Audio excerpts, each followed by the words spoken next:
Lecture 11 chapter 1 electric field on equator of dipole. अभी इसके पहले वाले लेक्चर में हमने जो पढ़ा था उसमें क्या था, हमने इलेक्ट्रिक फील्ड फाइंड किया था जो कि एक्सियल पॉइंट पे था।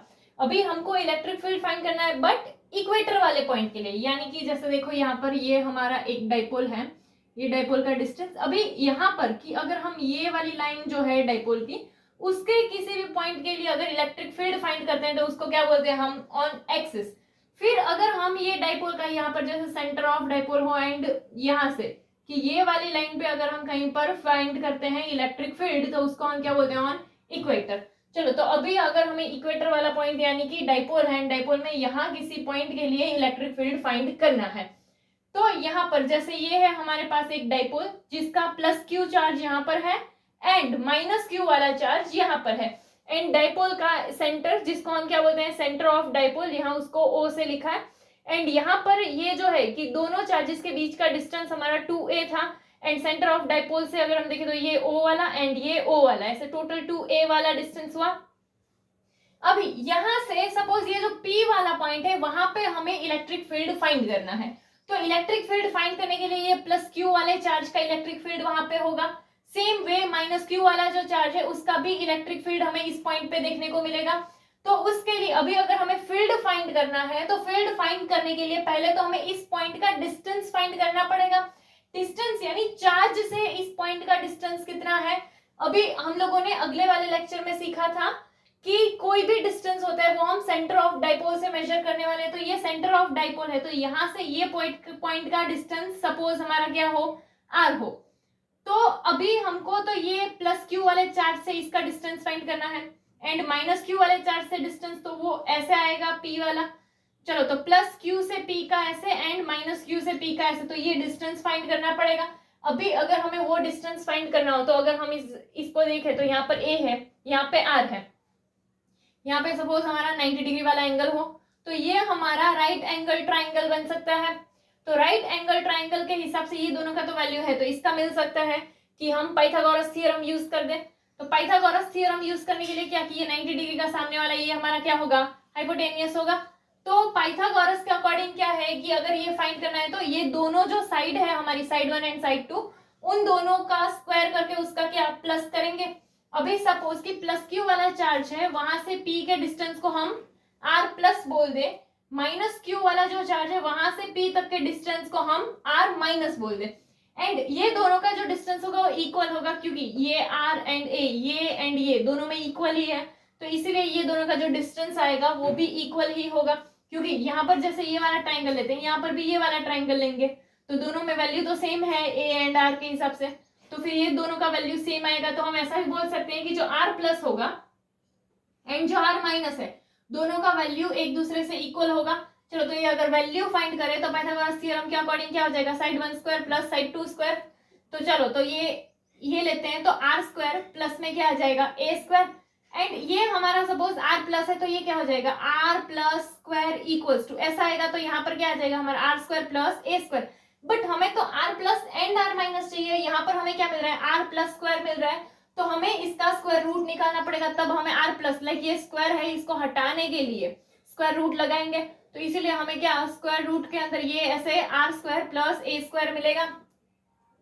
ये रूट क्यों लगाया पता चला। चलो तो यहाँ पर कि r plus and r minus दोनों का यहाँ पे हमें ये वैल्यू मिल गया, एंड ये जो है r जो है हमारा ये क्या था कि यहाँ से यहाँ का डिस्टेंस था, यहाँ से ये वाला डिस्टेंस को r प्लस बोला एंड यहाँ से ये वाला डिस्टेंस को r माइनस बोला। अभी अगर हमें फील्ड फाइंड करना है तो फील्ड का मैग्नीट्यूड दोनों के लिए इक्वल होगा, ऐसा बोल सकते हैं कि जो प्लस क्यू वाला चार्ज एंड माइनस क्यू वाला चार्ज है दोनों के लिए ही जो फील्ड होगा उसका वैल्यू और you can say magnitude equal होगा, क्योंकि दोनों में अगर हम देखें तो डिस्टेंस तो दोनों का इक्वल है इसीलिए मैग्नीट्यूड इक्वल होगा। क्योंकि यहाँ पर भी चार्ज का वैल्यू तो इक्वल ही है, हमारा डाइपोल में चार्ज जो होते हैं वो इक्वल एंड अपोजिट होते हैं ना, तो उसमें भी वैल्यू तो इक्वल है, तो इसीलिए जो इलेक्ट्रिक फील्ड मिलेगा हमें यहाँ पर कि ई प्लस क्यू लिए एंड ये ई माइनस क्यू वाले के लिए तो वो दोनों इक्वल आएगा। चलो तो यहाँ पे अगर हम ई प्लस क्यू वाला फाइंड करते हैं तो हमारा इलेक्ट्रिक फील्ड का जो फॉर्मूला था वो क्या था, के क्यू बाई आर स्क्वायर, ये फॉर्मूला को याद रखना है। चलो तो के क्यू बाई आर स्क्वायर, तो ये के क्यू आर स्क्वायर, अभी आर तो हमने फाइंड किया, हमने आर ये फाइंड किया था, r square plus a square, but यहाँ पर हमारे पास क्या था, आर स्क्वायर। तो अगर इसका रूट के हिसाब से अगर हम स्क्वायर लगाएंगे तो ये रूट हट जाएगा, ठीक है। तो इसीलिए ये क्या हो गया, r square plus a square. फिर के है, के का वैल्यू क्या होगा हमारा 1/4πε0, एंड फिर ये जो बचा था उसको हमने यहाँ वैसे का वैसा रख दिया। चलो सेम वे हम ई माइनस क्यू वाले का फाइंड कर सकते हैं। तो ई माइनस क्यू वाले के लिए भी फॉर्मूला तो सेम है, k q by r square, and r square के लिए यहाँ पर भी सेम चीज की स्क्वायर लगाए तो रूट हट जाएगा, इसलिए r square plus a square, and k का वैल्यू पुट कर दिया तो 1/4πε0, एंड ये जो बची हुई चीजें थी वो वहां पर ऐसे की ऐसे आ गई। इसको इक्वेशन 1 बना दिया, इसको इक्वेशन 2 बना दिया। तो देखो दोनों का वैल्यू इक्वल है, तो यहाँ पर हमने वही चीज तो बोली थी कि दोनों का जो मैग्नीट्यूड होगा ये plus Q charge and minus Q वाले चार्ज का, वो दोनों का मैग्नीट्यूड कैसा होगा, इक्वल होगा। अभी यहाँ पर अगर हम देखें तो हमें पता है कि जो प्लस क्यू होता है उसके लिए हमारा जो फील्ड होता है वो आउटवर्ड डायरेक्शन में होगा। तो यहाँ पर ये प्लस क्यू है तो इसका जो फील्ड होगा वो यहाँ से ऐसे, तो देखो हमने ऐसे आउटवर्ड डायरेक्शन में ही ड्रॉ किया है। फिर ये माइनस क्यू है, माइनस क्यू के लिए हमें पता है कि वो कैसा होता है, इनवर्ड होता है। तो यहाँ से ये इस डायरेक्शन में फील्ड होना चाहिए, इसीलिए हमने यहाँ पे ये ई माइनस क्यू ऐसे किया है। अभी जैसे यहाँ पर कोई भी हमारा वेक्टर हो तो उसके कंपोनेंट्स होते हैं, तो चलो ये अगर ऐसे आया तो उसके ये और ये हमें कंपोनेंट्स मिलेंगे। तो इसके अगर हम कंपोनेंट्स फाइंड करते हैं तो चलो यहाँ पे अगर हमारे पास थीटा है तो यहाँ थीटा के पास वाला जो होगा वो क्या होगा, कॉस वाला कंपोनेंट होगा, तो क्या हो जाएगा E plus Q cos theta, and ये वाला क्या हो जाएगा तो E plus Q sine theta. फिर ये माइनस वाला है उसके भी वेक्टर्स होंगे, तो ये क्या हो जाएगा e minus q cos theta, and ये वाला क्या हो जाएगा e minus q sine theta. यहाँ पर अगर हम देखें जैसे ये हमारा ई प्लस क्यू वाला था तो ये ई प्लस क्यू बन गया, एंड ये उसका साइन वाला कंपोनेंट एंड उसका कॉस वाला कंपोनेंट। अब यहाँ पे ई माइनस क्यू तो ये कि ये वैसे उसका ई माइनस आया, अब ये उसका ई माइनस का कॉस कंपोनेंट एंड ये उसका साइन कंपोनेंट। चलो अभी यहाँ पर अगर हम देखें तो देखो E plus Q sine theta and E minus q sine theta दोनों एक दूसरे से कैसे हैं, अपोजिट डायरेक्शन में है, बट दोनों का वैल्यू कैसा होगा, इक्वल होगा। तो दोनों का वैल्यू इक्वल है, दोनों एक दूसरे से अपोजिट डायरेक्शन में, तो दोनों एक दूसरे को क्या कर देंगे, कैंसिल आउट कर देंगे। तो यहाँ पे बचा क्या हमारा कॉस वाला कंपोनेंट बचा कि E plus Q cos theta and E minus q cos theta, दोनों का डायरेक्शन तो सेम है, तो इसीलिए ये वाले कंपोनेंट को कंसीडर करना पड़ेगा। चलो तो अभी हमें पता है कि अगर हमारे पास चार्ज है उसके लिए अगर हमें इलेक्ट्रिक फील्ड फाइंड करना है तो हम सुपरपोजिशन प्रिंसिपल का यूज कर सकते हैं।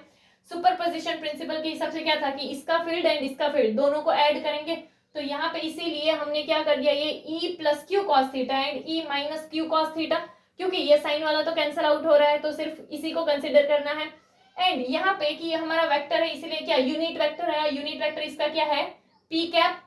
चलो अभी ये तो हो गया, बट ये अभी माइनस का साइन कहां से आया, तो माइनस के साइन के लिए अगर हम देखें तो कि हमें पता है कि जो डाइपोल मूवमेंट था वो कहां था हमारा, पॉइंटिंग टुवर्ड्स पॉजिटिव, यानी कि वो नेगेटिव से पॉजिटिव, यानी कि उसका डायरेक्शन ये था, ये हमारा पी डाइपोल मूवमेंट का डायरेक्शन था। अभी ये इस डायरेक्शन में जा रहा है हमारा, यहाँ पर दोनों का ये जो फील्ड है ई प्लस क्यू का एंड ई माइनस क्यू का वो इस डायरेक्शन में आ रहा है, तो फील्ड इस डायरेक्शन में एंड डाइपोल मोमेंट इस डायरेक्शन में, दोनों अपोजिट है, तो अपोजिट के लिए क्या माइनस आएगा। ये इससे पहले भी हमने देखा था, अगर दोनों अपोजिट में है, अपोजिट डायरेक्शन में है, तो हम क्या करते हैं माइनस का साइन यूज करते हैं। अभी तो दोनों में ही माइनस का साइन आएगा, इसलिए यहाँ पर बाहर कॉमन के हिसाब से यहाँ माइनस कर दिया।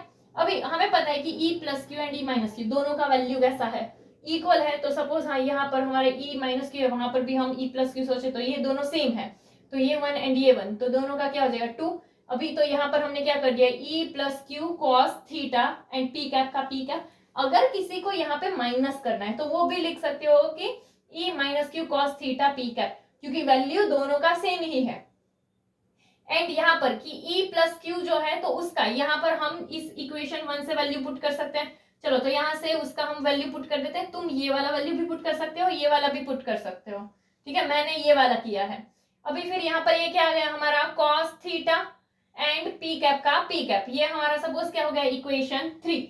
अभी यहाँ पर हमने चलो ये फील्ड का वैल्यू पुट कर दिया एंड ये कॉस थीटा, तो कॉस थीटा है, तो अभी अगर हमें कॉस थीटा फाइंड करना है तो कॉस थीटा फाइंड करने के लिए चलो यहाँ पर कि ये हमारे पास सपोज कि ये जो एंगल है वो क्या हो थीटा हो, तो यहाँ पे कि यहाँ ये ऐसे है तो ये करस्पॉन्डिंग ये थीटा है, तो ये थीटा होगा, उस सेंस से ले सकते हैं। तो ये वाला एंगल अगर हमारा थीटा है, हमें कॉस थीटा फाइंड करना है, तो हम ये ट्राइंगल कंसीडर कर सकते हैं। अभी कॉस का फॉर्मूला अगर हम देखें तो क्या होता है एडजेसेंट अपॉन हाइपोटेनियस। अभी एडजेसेंट यानी पास वाला, थीटा के पास वाला, और यू कैन से थीटा से टच करके जो लाइन जा रही है हाइपोटेनियस के अलावा, हाइपोटेनियस ऑलवेज ये 90 डिग्री के सामने वाली साइड होती है, ठीक है। तो इसके अलावा थीटा के पास और कौन सी साइड है, तो ये वाली साइड है, इसीलिए cos थीटा में एडजेसेंट साइड कौन सी, ये वाली बनेगी, एंड अपॉन में हाइपोटेनियस। चलो तो यहाँ पे ये क्या हो गया, ये इसका वैल्यू, एडजेसेंट का वैल्यू क्या है a, एंड हाइपोटेनियस का वैल्यू क्या था r square plus a square. अभी देखो यहाँ पे रूट है, एंड रूट की बजाय हम यहाँ पर ऐसे पूरे के हिसाब से हाफ पावर लगा सकते हैं, सिर्फ दोनों का मीनिंग एक ही है। चलो तो यहाँ पे हमने cos थीटा फाइंड कर दिया, और इसको हम क्या बोल देते हैं, इक्वेशन 4। अभी cos थीटा जो मिला है उसका वैल्यू हम इसमें पुट कर सकते हैं। नेक्स्ट तो हमने इक्वेशन 3 एंड इक्वेशन 4 बनाए थे, फिर क्या कि ये cos थीटा का जो वैल्यू है उसको हम इसमें पुट करने वाले हैं कि इक्वेशन 3 में यहाँ पे जो cos थीटा है तो वो वैल्यू हम इक्वेशन 4 से पुट करेंगे। तो इसीलिए ये हमारा जो था वो तो ऐसा का ऐसा आ गया, एंड साथ में जो cos थीटा है, cos थीटा की जगह ये था तो cos थीटा की जगह वो लिख दिया, एंड p कैप का p कैप। तो अभी यहाँ पे क्या होगा कि ये हमारा है 2kqa, तो यहाँ पर वही आ गया 2kqa, एंड माइनस तो है ही इसमें। अभी यहाँ पर देखो कि डिनोमिनेटर तो यहाँ पर ये जो है यहाँ पर पावर हाफ है, एंड यहाँ पे जो पावर है वो क्या है 1 है। अभी ये सेम है, एंड मल्टीप्लीकेशन का रिलेशन है, तो पावर का क्या होता है प्लस होता है। तो 1 प्लस 1/2 अगर हम करेंगे कि 1 प्लस 1/2, तो डिनोमिनेटर इक्वल करना पड़ेगा, तो यहाँ 1 ऊपर और नीचे 2 से मल्टीप्लाई करना पड़ेगा, तो वो क्या हो जाएगा 2 + 1, एंड डिनोमिनेटर सेम है तो 2, तो 2 + 1 क्या हो जाएगा 3, एंड अपॉन में ये 2, तो वो क्या हो जाएगा 3/2। अभी ये 3/2 कैसे है पता चला ना, दोनों का ये जो है सेम है, एंड मल्टीप्लीकेशन है तो पावर का प्लस होता है। यहाँ पावर 1 थी, यहाँ 1/2 थी, तो 1 + 1/2, तो वो क्या आया हमारा 3/2। तो इसीलिए यहाँ पर ये जो पावर आई वो क्या आ गई 3/2।